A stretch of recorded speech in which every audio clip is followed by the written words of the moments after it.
Good morning, Sir Ted. Opo, and good to see you again. Opo, salamat na marami sa panahon. Sir, pakipaliwanag lang po, ano ho itong balita na nag-suspend ho ang ERC? Ano ho particular doon sa ginagawa ng WESM yon? Yung wholesale electricity spot market? Kapag ka sinabi nating sinuspindi natin ang WESM, hindi nangangahulugan ito na talagang sarado na at wala nang makabibili mula sa merkado. Ibig sabihin lang nito, yung pag-i-schedule ng mga planta na under normal times ay nakadepende doon sa mga price offers ng mga planta ay magbabase na doon sa System Operation Guidelines o yung special operating guidelines na ipinatutupad sang-ayon doon sa ipinalabas ng Department of Energy. At pagdating naman sa presyo, mangangahulugan lang na imbis na yung mga price offers ng mga generators at yung magiging clearing price na lalabas sa WESM ang magagamit nila, ang gagamitin ay yung tinatawag nating administered prices na kung saan mayroon tayong iba't ibang presyo depende doon sa teknolohiyang involved. Okay, para ho mas maintindihan po to simplify itong diskusyon natin, una po, itong WESM ho ba ay araw-araw po ito na nagbubukas ng kanilang market? Oo, Okay. araw-araw ito, walang tigil na nag-ooperate ang WESM. Okay, sige.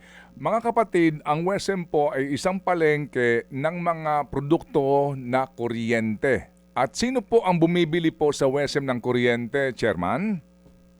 Ang ating mga distribution utilities at ganun din ang mga retail electricity suppliers and directly connected customers ang namimili dyan. Okay. Ngayon po, ang Meralco po ay isa rin pong distributor, isa rin po itong customer ng WESM.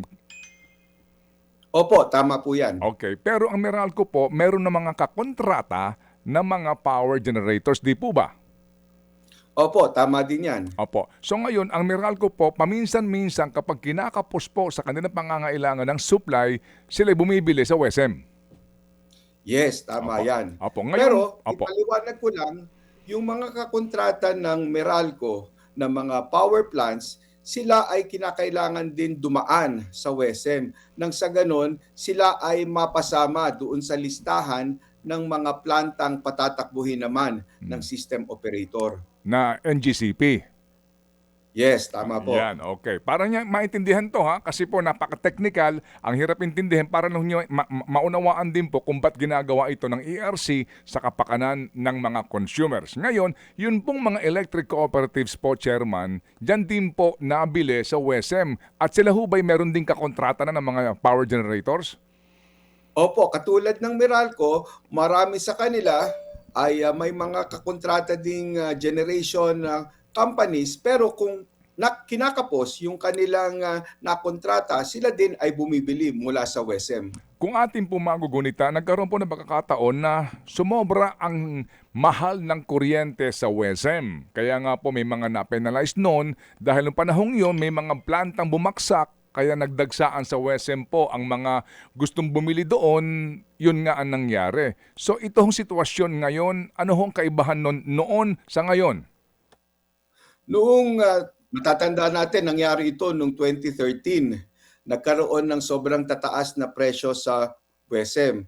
At dahil dito ay nag-intervene ng ERC at sinet aside yung mga presyo at nag-set ng regulated rates. Kaya lang ay ito ay na-question at na-reverse eventually sa Korte Suprema. Ngayon, hindi na mangyayari yan. Dahil ngayon pa lang, sa pagsususpindi natin ng WESM, yung presyuhan ay mayroon na tayong control or meron na tayong say doon sa presyo dahil nga ang gagamitin nila pansamantala ay yung administered prices natin. Opo, yung pong administered prices, maaari ho bang ituring yan na regulated prices? Opo, maaari na ito ay dahil nga mayroon tayong gagawing pagtatakda nito, so masasabi natin na ito ay dumaan sa magiging pag-aproba ng komisyon. So, magkakaroon para baga ng cap sa magkano lamang ang hangganan, hindi yung one to sawa ang presyuhan. Ganun po ba yun, Chairman? Opo, masasabi natin na ito ay nakabatay doon sa gastos, yung reasonabling gastos ng Mm. ating mga planta at kaya nga depende na yan kung anong klaseng planta ang pag-uusapan. So meron tayong itatakdang mga presyo para sa kanila. Opo. Mga planta ng kuryente, pakipaliwanag lang po. Sorry, Chairman, medyo masyado po itong elementary pero kinakailangan maintindihan po natin ano ho, yung basic. Yung mga planta na lumalahok diyan sa WESM, itong mga generators, ano-anong uring mga planta ito? Meaning, anong kanilang ginagamit to produce the energy? Iba-iba ang kanilang ginagamit, iba-iba ang klase ng plantang meron tayo. Mayroon tayo ng mga renewable tulad ng solar, wind, hydro, geothermal, at meron tayong mga coal, meron din tayong mga tumatakbo sa natural gas at meron naman din doon sa langis. So, ang bawat plantang ito, meron ho bang mga inaasahan na presyuhan? O halimbawa ngayon, langis ang nagpapatakbo sa makina to generate power, nangangahulugan mas mahal yung kanyang production cost. Habang yung renewable ito, libre ito practically. Meron lang po dinadaan ang proseso. Can you explain please? Opo, tama po yan. Kaya doon sa Special Operating Guidelines, sinasaad dito na sa paggagawa ng listahan ng mga plantang patatakbuhin, uunahin yung mga mura. Renewable sila, tapos yung kung gagamit naman ng panggatong, ang mas mura kasi kaysa sa langis ay yung coal. Kaya't uunahin din sila. Nang sa ganon, yung overall na magiging gastos o presyo ng kuryenteng magmumula sa WESM ay hindi naman ganoon magiging mataas. Opo. Pupuwede ho ba nating malaman ang percentage po ng mga planta doon sa kanilang source ng power? Yung renewable energy, ilang porsyento po sa merkado, ilan po yung coal o maging meron ba bang bunker o diesel fuel? Sir, go ahead. Ngayon po may mga kulang-kulang na nasa 30% naman yung ating renewable energy. Kasama na dito yung mga malalaking hydro at Mm. yung geothermal. Mm. So yung kanilang presyo naman pagdating sa presyo, marami dito kasi ang nakakontrata din. Oo. Kaya ang kanilang presyo ay batay na doon sa kanilang kontrata. Ang Mm. sumunod, meron din tayong mga coal power plants. Malaking bahagi ng ating ginagamit na kuryente sa buong Pilipinas ay na-generate mula sa coal plants. Kasi nga, sila ay yung karaniwang tumatakbo rin ng Mm. 24/7 dahil Mm. sila ay tuloy-tuloy na Oo. nakabukas, nag-ooperate. Tapos, Mm. kapag kakapusin pa, mayroong mga natural gas na planta at yung mga oil. Panghuli yung oil kasi sila yung pinakamahal. Okay, so ito pong coal na ito, sir, ang Semirara po ang isang sa source ng ating pong panggatong at ang iba po imported, di po ba? Opo, tama po yun. Okay, sa kasalukuyan pong stock na coal nito mga plantang ito, gaano katagal na lang pong kanilang hawak na stock na maaring ituring na old price pa? Nung huling pagpupulong namin kasama yung mga generators, ang sinasabi naman ay may enough sila na inventaryo ng coal at marami dito ay nakontrata bago nagkaroon ng paggalaw sa presyo. Ang magiging pagtaas lang ay yung dahil sa pagtaas ng gastos sa pagta-transport nitong mga coal na ito. Oh, yung nga po yun. So sa ngayon, sir, ito na ang sitwasyon po natin. Ano po, you'd like to manage ika nga po, no? Yung presyuhan na iaalok dyan sa WESM. Yung 9 pesos na iyan, oo, dito na ho kayo pumasok, 9 pesos per kilowatt hour. Yan ba naging average na trading? Sa ngayon, hindi naman umaabot pa sa ganyang presyo. Mhm. Tinitingnan natin yung average prices kahapon Mm. na nagsimula tayo ng market suspension batay dun sa mga presyong lumalabas na isinumite at naging basihan sa pagtatakda ng listahan ng mga plantang patatakbuhin ay nag-a-average pa rin naman ng mga nasa 4 na piso hanggang 6 na piso. Okay. So iniiwasan niyo po na lumagpas pa doon, kumbaga, Chairman. Kung hangga't maaari Hmm, ay ma-manage natin yung okey. presyo sa Hmm. WESM. Okay, sige. So, sir, ano ngayon ang inaasahan na mangyayari after this decision at yung assurance naman po natin na effective po ito eventually 'pag dumating na po yung bill namin sa kuryente, ito hong paparating na Abril at saka Mayo? Maasahan na hindi tayo magkakaroon ng mga malakihang pagsipa. Unlike kung pababayaan na lang natin ang WESM na mag-operate as usual kasi nga may mga pangamba na baka magkaroon ng mga price offers doon na napakatataas. Kaya yun ang iniiwasan natin. Pangalawa, gusto rin natin na ma-maximize yung mga mas murang generation capacities nang sa ganun ay overall mapababa natin yung gastos. So, sir, kailan po ito, effective kumbaga? Kailan ito mangyayari itong ginawa ninyong mga issuances? Ito, nangyayari na ngayon yung pagdating sa suspension, kaya nga't ang nagdidesisyon sa schedule ng mga planta ay yun ang ating market operator kasama ang system operator. Hindi na yung nakabase ito sa mga price offers ng mga generators. Pagdating sa presyo, ito ay ipa-finalize namin yung kung ano ang ipasisingil sa ating mga generators. Magkakaroon tayo ng konsultasyon at by April 1 Hmm. ay sinabi naman natin sa mga stakeholders para walang masyadong silang agam-agam, Mm. sasabihin natin kung ano na yung magiging final na administered prices nila. Ayan, okay. Sir, yung, kasi po kadalasan chairman kung kailan naman tag-init, kung kailan naman peak yung demand, tsaka po nasisira ang mga planta, tsaka po nagkakaroon ng maintenance shutdown. Ano ho ang assurance ngayon ng Estado, ERC, or even itong NGCP na ating ng systems operator natin na hindi na naman sila magsasabay-sabay at magiging dahilan nga sa pagsipa po sa presyo ng kuryente? Yun nga ay minomonitor natin. Una, yung schedule ng mga maintenance, iniiwas yang mga maintenance na yan, yung regular na maintenance, dito sa panahon na tumataas ang demand. Pero may mga pagkakataon talaga na bigla na lang dahil na rin siguro sa init o kaya sa tuloy-tuloy nilang operasyon ay may mga bumibigay na planta. Kaya ito naman ay sinasabihan natin yung mga generators na ayusin ang kanilang pag-ooperate ng planta, tingnan kung mayroong mga dapat ng ayusin, kumpunihin bago pa ito lumala at maging talagang outage. Opo, kasi po 'di ba ang NGCP obligado araw-araw nag-uulat sa bayan at sa inyo siguro po chairman nung outlook 'di ba, power outlook kung ano yung ating Yes, tama po. supply vis-a-vis the demand and surplus, 'di po ba ano po? Oo, Opo, tama po yan. opo. So far sir, so far ano po ang inyong assessment sa ating power outlook supply vis-a-vis the demand?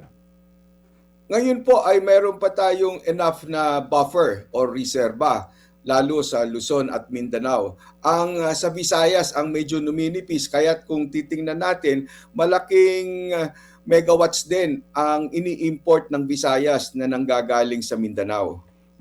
So far ho sir, so far naman po, kumbaga, ang inyo po bang projection ngayon pong tag-init, hindi tayo hahantong sa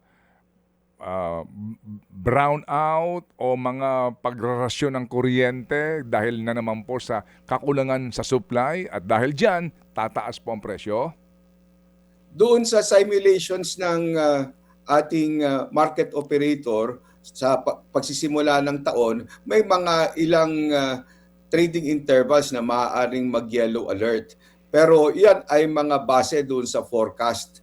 At kung atin naman na makokontrol ang ating konsumo, ang ating demand, lalo pat ngayon na marami, malawakan ang panawagan na talagang dapat magtipid tayo sa paggamit ng hindi lang ng kuryente kundi ng mga langis sa ating transport. So hopefully makatulong din yan para medyo ma-blunt or makontrol yung demand at hindi Mhm. naman kakailanganin Hmm. ng ganong kalaking capacity para matugunan yan. Opo, muli po yung pong mga diesel-fed na mga planta ng kuryente, gaano sila kalaki ang kanilang, ang kanilang contribution Kasi nga doon po nangangamba ang iba eh, no? Kasi nga po dito sa presyuhan po ng diesel o gumagamit po ng ilang pong fuel na imported. Go ahead, sir.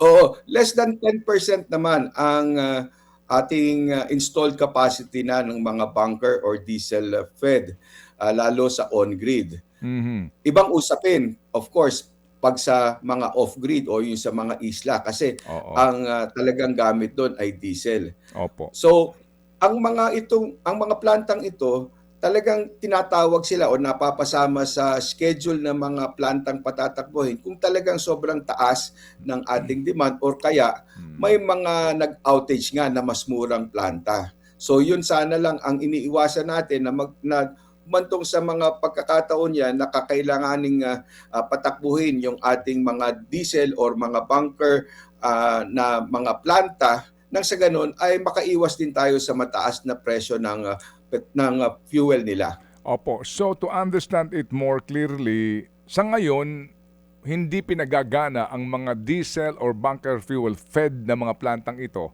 Sa ngayon, hindi po yan. Gagamitin lang yan kapag nag-short na po ng supply dyan sa WSM. Ganun po yun? Opo, kung Okay. kakailanganin na talaga silang patakbuhin at wala na tayong ibang choice, Oo. sila ay makakasama sa schedule. And then kapag nangyari yan, sigurado mas mataas ang singil nila. Oo, kasi Opo. bagamat mayroon tayong administered prices, ayaw naman natin na itakda yung administered prices sa level na hindi naman makakabawi ng gastusin nila ang mga plantang ito dahil gusto rin naman natin na manatili silang makapag-ooperate. Okay, klaro po yan. Pero ito ho sa mga island provinces, gaya po ng Masbate, gaya po ng Romblon, ito pong mga islang ito, off-grid ka ninyo ang tawag dyan, ang mga source ng kuryente niyan, mga power barge, di ba? Karaniwan po, mga diesel nga din. Nandun din sa mga islang yan, itinayo dun sa mga islang yan ng Ah. Napocor o kaya ng mga pribadong kumpanya. Oo, pero meron din po, yung nga, most likely po, itong mga kumpanyang ito, ang ginagamit nila, diesel o kaya po bunker. Opo, tama po yan. So, wala po talagang, ito ang realidad. Kasi kung gumagamit ng diesel yung planta ng kuryente sa isang isla, sigurado mahal ang singil doon. Opo, tama po yan. At medyo magkakaproblema tayo pagdating sa subsidiya na ipinoprovide naman ng ating mga electric consumers para sa mga off-grid areas o yung tinatawag nating UCME. Okay. So, tayong mga consumers ng Meralco, we subsidize part of the bill nitong mga island provinces na ito. Opo, tama po yan, Sir Ted. Sa unbundled bill namin dito, nasaan siya? Subsidies? Yes, sir. Nasa Universal Charge for Missionary Electrification. Okay. Kasi po sa unbundled bill ngayon ng Meralco, nandito po yun, subsidies o kaya po universal charges. Dito po iyon? Opo, nandyan po yan. Okay. Yung fit all renewable, kasama din po sa ating subsidy. Hindi natin matatawag na subsidy siya kasi yan ay kabayaran para doon talaga sa kuryenteng na-generate ng ating mga Okay. renewable energy plants. Okay, sige. Anyway, so ngayon, may poder ba ang ERC to regulate po at masiguro na yung kumpanya ng kuryente sa isla ay hindi naman sumosobra sa singil? Tayo po ay nagre-regulate din pagdating sa mga isla ang NAPOCOR o yung National Power Corporation na naatasan na magbigay ng serbisyong kuryente dyan sa mga isla. Sila ay humihingi ng approval ng ERC para sa kanilang budget at gano'n na rin para doon sa subsidiyang kakailanganin ng ating mga pribadong kumpanya na nag-ooperate dyan. Opo, pero paano po yun, sir?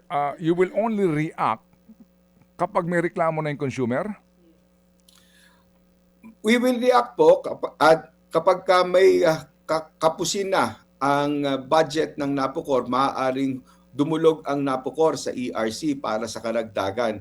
Pero yung regulasyon naman kasi nangyayari yan doon sa pag-aaproba rin namin ng kontrata na pinapasok ng ating mga electric cooperatives dyan sa Okay. isla Aha. with the private generation companies. Okay, sige po. So, ito sagarin ko na ito, ha, Chairman. Yung systems loss, anong ginagawa niyo po dito? Kasi itong systems loss na ito, binabayaran din po ng consumers eh.